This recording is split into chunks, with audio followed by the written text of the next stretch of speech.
प्रिय छात्रों नमस्कार। कक्षा 10 एनसीईआरटी मैथ्स का सॉल्यूशन में आपका स्वागत है।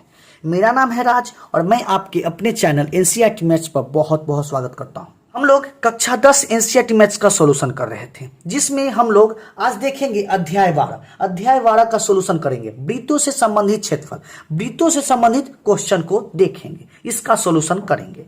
वीडियो स्किप मत कीजिएगा, पूरा देखिएगा।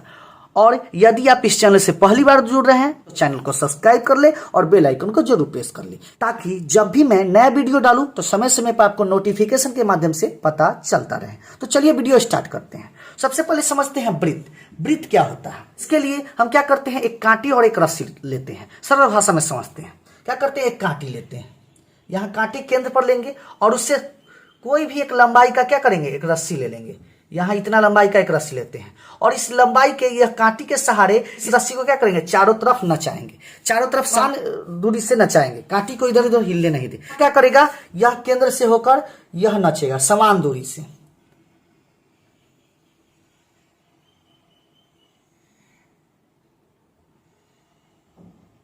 समान दूरी से नचेगा तो क्या करेगा, एक वृत्त का निर्माण करेगा। क्लियर है? यह एक वृत्त का निर्माण हुआ। क्लियर है? वृत्त का निर्माण हुआ। अब देखिए, यह जो वृत्त का बाउंड्री हुआ, यह वृत्त का बाउंड्री, इसको वृत्त की परिधि कहलाती है। क्या कहलाती है? वृत्त की परिधि। तो यह वृत्त का बाउंड्री जो हुआ, यह वृत्त का क्या हो गया, परिधि हो गया। यह परिधि हो गया। क्लियर है? यहां तक आपको क्लियर हो गया। अब देखिए, यहां केंद्र से कोई रेखा खींचा गया है। केंद्र से कोई रेखा खींचा गया है, तो यह केंद्र से जो रेखा गया है उसको हम त्रिज्या बोलते हैं। क्या बोलते हैं? त्रिज्या। क्लियर है? त्रिज्या। इस त्रिज्या को इंग्लिश में क्या बोलते हैं, रेडियस। रेडियस को आर से डिनोट करते हैं। त्रिज्या को क्या चीज से डिनोट करते हैं, आर से। क्लियर है? कोई वृत्त पर यह परिधि से इस परिधि तक खींची गई रेखा, परिधि से परिधि तक खींची रेखा, कहीं भी वृत्त के परिधि से परिधि तक रेखा खींच दीजिए तो क्या करेगा, यह एक जीवा का निर्माण करेगा। क्लियर है? यह एक क्या करेगा, जीवा का निर्माण करेगा। तो यह क्या हो गया, वृत्त की जीवा हो गया। वृत्त की जीवा। क्लियर है? इस परिधि से लेकर यहां तक खींची गई रेखा, वृत्त के अंदर परिधि से परिधि तक खींची गई रेखा क्या कहलाती है, जीवा कहलाती है। तो यह क्या करेगा, जीवा का निर्माण करेगा। जीवा। यहां से यह भी जीवा हो गया, यह भी जीवा हो गया, यह भी जीवा हो गया, यह भी जीवा हो गया। क्लियर है? सब जीवा है। अब देखिए, अब देख रहे हैं कि यहां से यह जीवा, यह केंद्र से होकर जा रही है। यह जीवा केंद्र से होकर जा रही है। क्लियर है? यह केंद्र से होकर जा रही है। तो याद रखिएगा, वृत्त की सबसे बड़ी जीवा, वृत्त की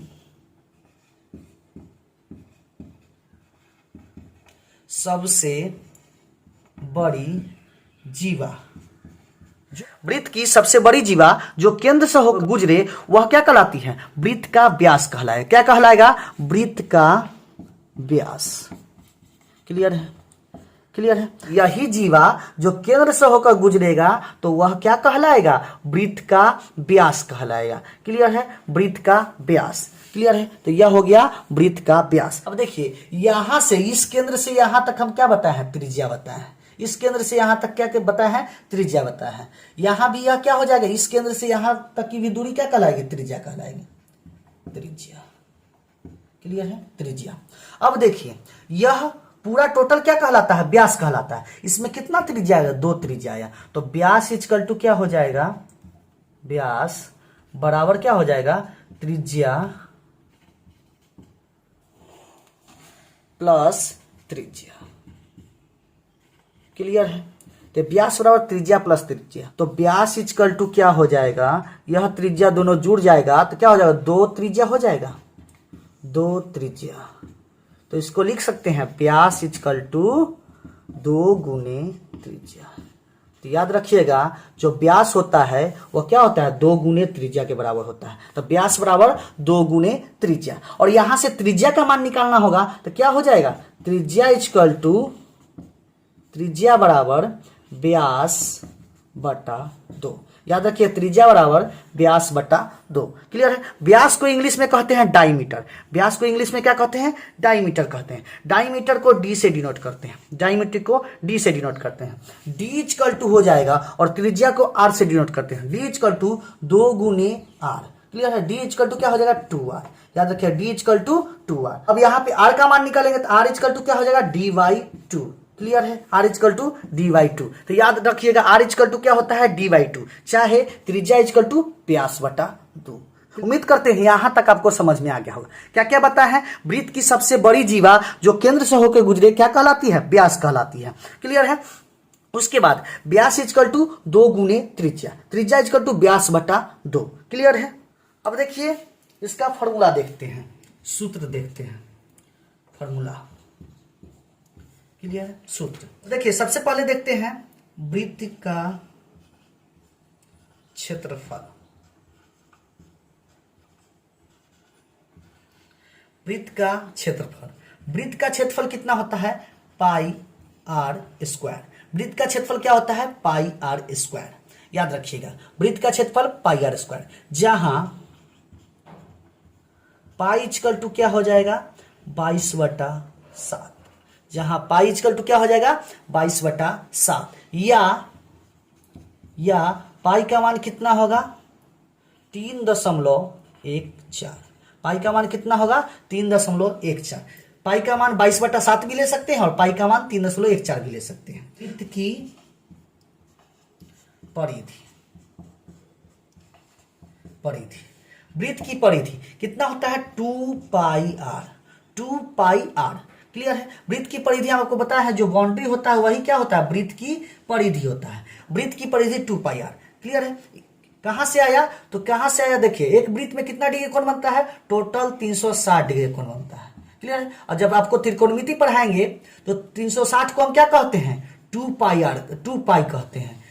क्या कहते हैं? 360 को 2 पाई कहते हैं। क्लियर है। पाई का मान कितना होता है? 180। पाई का मान जब आप त्रिकोणमिति पढ़िएगा तो पाई का मान कितना होता है? 180। पाई का मान 180 होता है तो यहाँ पे क्या होगा? 360 को नहीं लिख सकते हैं, 2 पाई, 2 गुने 180, 360। क्लियर है। 2 पाई और यह आर क्या हुआ? समान दूरी से चारों तरफ नचा, यह बाउंड्री बना तो यही हो गया 2 पाई आर। तो वृत्त की परिधि 2 पाई आर। क्लियर है। अब देखेंगे अर्धवृत्त। यह एक वृत्त हो गया, यहां से यह बीचों बीच से व्यास खींच देंगे और यहां से इसको मिटा दिए तो यह क्या बन गया? वृत्त जो होता है उसी को आधा कर दिए तो क्या बन गया? अर्धवृत्त बन गया। क्या बन गया? अर्धवृत्त। अर्धवृत्त। क्लियर है। अर्धवृत्त। तो वृत्त का आधा कर दिए तो क्या हो गया? अर्धवृत्त। अब देखेंगे अर्धवृत्त का क्षेत्रफल। अर्धवृत्त का क्षेत्रफल। तो अर्धवृत्त का क्षेत्रफल क्या होता है? तो वृत्त का क्षेत्रफल pi r square. Pi r square इसका क्या कर देंगे? आधा कर देंगे। आधा करने के लिए क्या करेंगे? कोई भी चीज है, जैसे 4 का आधा करने के लिए क्या करते हैं? 2 से भाग दे देते हैं तो यह क्या आता है? 2 आता है। 4 का आधा 2। क्लियर है। आधा निकालने के लिए 2 से भाग कर देते हैं तो क्या करेंगे? यह वृत्त का क्षेत्रफल आधा निकालने के लिए क्या करेंगे? 2 से भाग कर देंगे तो पाई आर स्क्वायर बटा 2। क्लियर है। तो याद रखिए 1/2 पाई आर स्क्वायर। वृत्त का क्षेत्रफल क्या होता है? 1/2 पाई आर स्क्वायर। क्लियर है। अब देखेंगे अर्धवृत्त की परिधि। अर्धवृत्त की परिधि। अर्धवृत्त की परिधि क्या होता है? अब देखिए यह परिधि है, यह परिधि, इसको भी क्या करेंगे? आधा कर देंगे तो 2 से भाग देंगे तो 2 पाई आर में 2 से भागे तो 2 से 2 कट गया, क्या कितना आया? पाई आर। अब देखिए पाई आर हो गया प्लस, अब यहाँ पे देखिए यहां से यहां तक बाउंड्री हो वह क्या हो गया? आधा हो गया तो क्या हो गया? पाई आर हो गया। क्लियर है। पाई आर हो गया। और यहां से देखिए वृत्त हम परिधि में बता चुके हैं, परिधि मतलब बाउंड्री, यहां से लेके यहां तक तो बाउंड्री हो गया और यह भी तो बाउंड्री है ना, यहां भी तो बन रहा है ना, तो यहां तक यहां इसको क्या कहते हैं? यह त्रिज्या हुआ, यह क्या है? व्यास है। और व्यास में कितना होता है? 2 त्रिज्या होता है तो इसमें क्या करेंगे? 2 त्रिज्या जोड़ देंगे। क्लियर है। देखिए यह बाउंड्री, परिधि मतलब बाउंड्री, तो परिधि निकालना था पूरा इसे बाउंड्री से जाना होगा। क्लियर है। तो इतना तक का तक कितना हो गया? इतना तक का परिधि कितना हो गया? पाई आर। और यहां से यहां तक निकालेंगे तो यहां से यहां तक आर और फिर यहां से यहां तक आर, तो इसमें क्या होगा? 2r जुट जाएगा। तो इसमें से क्या करेंगे? आर कॉमन लेंगे, आर कॉमन लेंगे क्या बचेगा? Pi plus 2। क्लियर है। तो अर्धवृत्त की परिधि याद रखिएगा, अर्धवृत्त की परिधि कितना होता है, r into pi plus two. अर्धवृत्त की परिधि कितना हो गया, r into pi plus two. Clear है, r into pi plus two. तो यहाँ फॉर्मूला देख लिए, वृत्त का क्षेत्रफल पाई आर स्क्वायर, वृत्त का क्षेत्रफल पाई आर स्क्वायर, वृत्त का क्षेत्रफल पाई आर स्क्वायर, वृत्त की परिधि 2 पाई आर, वृत्त की परिधि 2 पाई आर। जहां पाई का मान कितना होता है 22/7, पाई का मान 22/7 या 3.14। क्लियर है। अर्धवृत्त में देखेंगे, अर्धवृत्त का क्षेत्रफल 1/2 pi r square, 1/2 pi r square. उसके बाद अर्धवृत्त की परिधि देखेंगे r into pi plus two. अर्धवृत्त की परिधि कितना होता है, r into pi plus two. तो उम्मीद करते हैं यह फॉर्मूला आप याद हो गया होगा और इसको आप क्या कीजिए, नोट कर लीजिएगा, इसको नोट करके रख लीजिएगा। चलिए अब आते हैं प्रश्नावली 12.1 पर। प्रश्नावली 12.1 की क्वेश्चन को देखते हैं। तो उम्मीद करते हैं यहां तक आपको समझ में आ गया होगा, आप फॉर्मूला नोट कर लिए होंगे। तो आते हैं प्रश्नावली 12.1। क्लियर है। और वीडियो अच्छा लग रहा है तो वीडियो को लाइक कर दे और अपने दोस्तों के पास ज्यादा से ज्यादा शेयर जरूर कर दे। चलिए देखते हैं प्रश्नावली 12.1। प्रश्नावली 12.1 क्वेश्चन नंबर 1 क्या कह रहा है। क्वेश्चन आपकी स्क्रीन पर दिख रहा होगा। क्वेश्चन कह रहा है दो वृत्त की त्रिज्याएं क्रमशः 19 सेंटीमीटर और 9 सेंटीमीटर है। दो वृत्त की त्रिज्याएं क्रमशः 19 सेंटीमीटर और 9 सेंटीमीटर है।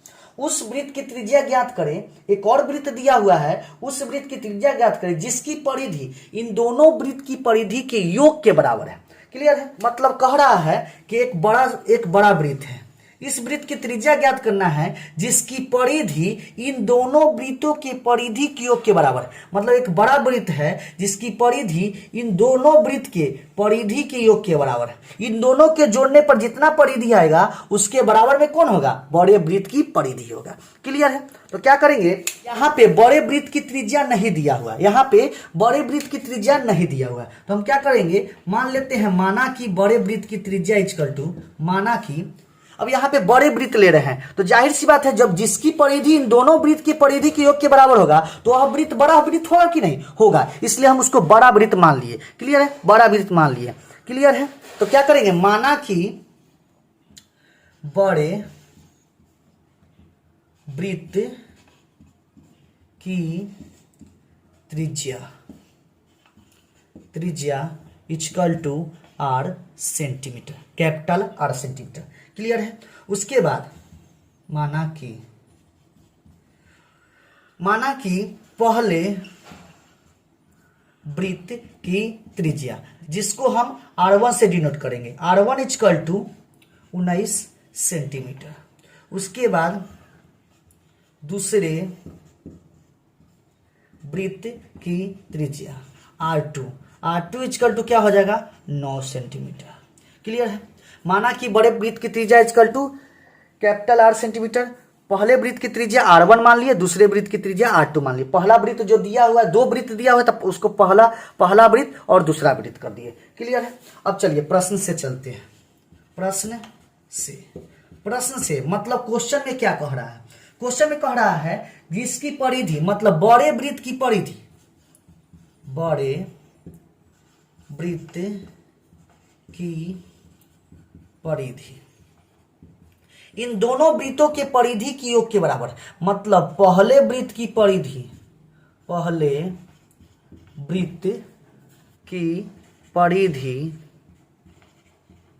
जोड़ दूसरे वृत्त की परिधि। क्लियर है। बड़े वृत्त की परिधि इन दोनों वृत्तों के परिधि के योग के बराबर। मतलब पहले वृत्त की परिधि जोड़ दूसरे के वृत्त की परिधि जोड़ने पर बड़े वृत्त की परिधि के बराबर लिख दिए। बड़े वृत्त की परिधि 2 पाई आर। आप जानते हैं वृत्त की परिधि क्या होता है, 2 पाई आर होता है।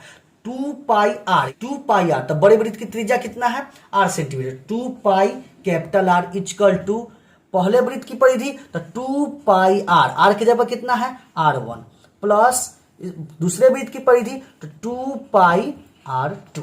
क्लियर है। 2 पाई आर इक्वल टू, दोनों में 2 पाई कॉमन मिल रहा है, दोनों इसमें भी 2 पाई है इसमें भी 2 पाई है, कॉमन ले लेंगे तो क्या हो जाएगा 2 पाई। तो क्या बचेगा R1 प्लस R2। क्या बचेगा R1 प्लस R2। यह 2 पाई से 2 पाई कट जाएगा तो क्या बचा आर इजकल टू हो गया R1 plus R2। Are is equal to क्या हो गया R1 प्लस R2। तो आर इजकल टू क्या हो गया, R1 का मान कितना है 19 सेंटीमीटर और R2 का मान कितना है 9 सेंटीमीटर। क्लियर है, दोनों को जोड़ देंगे तो कितना होगा 9 9 18 और 2 28 सेंटीमीटर। तो बड़े वृत्त की त्रिज्या कैपिटल आर इजकल टू क्या हो गया 28 सेंटीमीटर। यह आप नीचे लिख लीजिएगा। क्लियर है, तो बड़े वृत्त की त्रिज्या कैपिटल आर इजकल टू क्या हो गया 28 सेंटीमीटर। यही ना क्वेश्चन में पूछ रहा था, माने हुए थे बड़े वृत्त की त्रिज्या कैपिटल आर, तो कैपिटल आर इजकल टू क्या हो गया 28 सेंटीमीटर। तो उम्मीद करते हैं यह क्वेश्चन आपको समझ में आ गया होगा। यह क्वेश्चन परीक्षा के दृष्टिकोण से बहुत ही इंपॉर्टेंट है, यह VVI क्वेश्चन है, इसको आप नोट करके रख लीजिएगा। तो उम्मीद करते हैं यह क्वेश्चन आपको समझ में आ गया होगा। अब देखते हैं इसका क्वेश्चन नंबर 2 देखते हैं। वीडियो अच्छा लग रहा है तो वीडियो को लाइक कर दें और वीडियो को ज्यादा से ज्यादा अपने दोस्तों के पास शेयर जरूर करें। चलिए देखते हैं क्वेश्चन नंबर 2। क्वेश्चन नंबर 2 क्या कह रहा है, दो वृत्त की त्रिज्या क्रमशः 8 सेंटीमीटर और 6 सेंटीमीटर है। उस वृत्त की त्रिज्या ज्ञात करें जिसका क्षेत्रफल इन दोनों वृत्तों के क्षेत्रफल के योग के बराबर। क्वेश्चन नंबर 2 और क्वेश्चन नंबर 1 और क्वेश्चन नंबर 2 सेम है। उसमें कह रहा था उस वृत्त की त्रिज्या ज्ञात करें जिसकी परिधि इन दोनों वृत्त की परिधि के योग के बराबर है, और इस क्वेश्चन में कह रहा है उस वृत्त की त्रिज्या ज्ञात करें जिसका क्षेत्रफल दोनों वृत्तों के क्षेत्रफल के बराबर। तो उसमें परिधि बोल रहा था, इसमें क्षेत्रफल बोल रहा था, दोनों सेम ही है। हल, माना कि बड़े वृत्त की त्रिज्या equal to R centimetre. Clear है, पहले वृत्त की त्रिज्या R1 इक्वल टू कितना है, R1 इक्वल टू 8 सेंटीमीटर। दूसरे वृत्त की त्रिज्या R2 equal to 6 centimetre. Clear है, माना कि बड़े वृत्त की त्रिज्या 8 सेंटीमीटर, पहले वृत्त की त्रिज्या R1 इक्वल टू 8 सेंटीमीटर, दूसरे वृत्त की त्रिज्या R2 इक्वल टू 6 सेंटीमीटर। प्रश्न में क्या कह रहा है, उस वृत्त की त्रिज्या ज्ञात करें जिसका क्षेत्रफल, मतलब बड़े वृत्त का क्षेत्रफल, इसमें क्षेत्रफल बोल रहा है, बड़े वृत्त का क्षेत्रफल बड़े वृत्त का क्षेत्रफल बराबर उन दोनों वृत्तों के क्षेत्रफल के बराबर। मतलब पहले वृत्त का क्षेत्रफल जोड़ दूसरे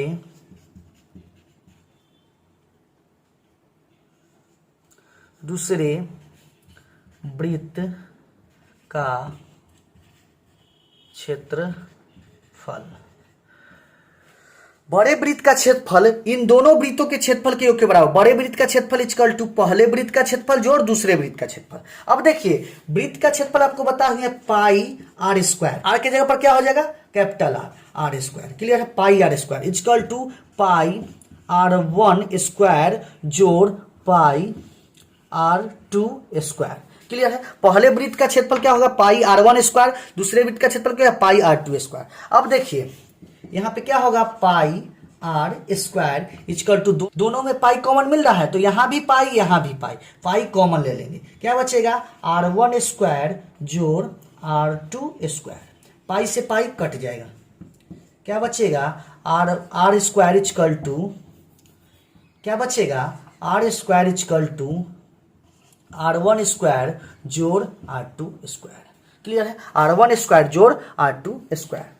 क्लियर है, अब देखिए R स्क्वायर इक्वल टू क्या होगा R1 स्क्वायर। R1 कितना है 8 का स्क्वायर जोड़ R2 स्क्वायर। R2 कितना है 6 का स्क्वायर। क्लियर है, capital R square equal to 8 का स्क्वायर जोड़ 6 का स्क्वायर। यहां बनाते हैं, आप क्या कीजिएगा नीचे बनाइएगा।